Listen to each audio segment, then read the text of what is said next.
Well, students in McCammon, not to be outdone, celebrated Idaho Day in a rather unique way. Fourth graders at Mountain View Elementary transformed their gym into a wax museum filled with figures from Idaho's past and present.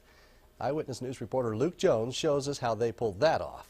Everywhere you look, famous names. I am J.R. Simplot. And famous faces. I'm Robert E. Smiley. All with some connection to the gem state. This is exciting and it's fun. It's supposed to be a wax museum, but instead of real wax, 41 fourth graders are volunteering themselves. We said, you're the wax figure, you're that person, pretend that you're them and pretend that you're wax and you can't move. But when museum visitors stop by and push this button, they're free to tell a bit about themselves. I lowered the taxes in the 1900s. Mackenzie Rawlings came as Stacy Dragila, America's first female pole vaulter. She was from California, but she went to ISU. And the costume's not complete without her very own PVC pole. I like sports, and I think it would just be so fun to run and like flip yourself up in the air with a pole. But in some cases, the costumes aren't their only connection to Idaho history.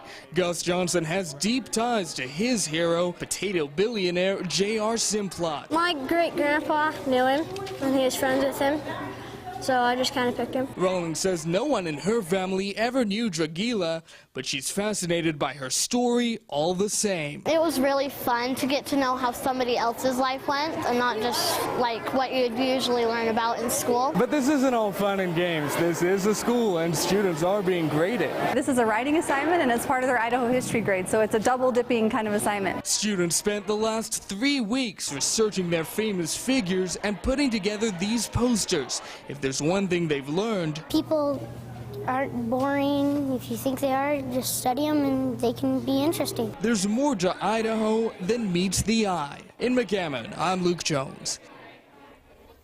Many of the people featured today are still with us. They represented Frank Vandersloot of Melaleuca as well as Don Aslett, who founded Pocatello's Museum of Clean.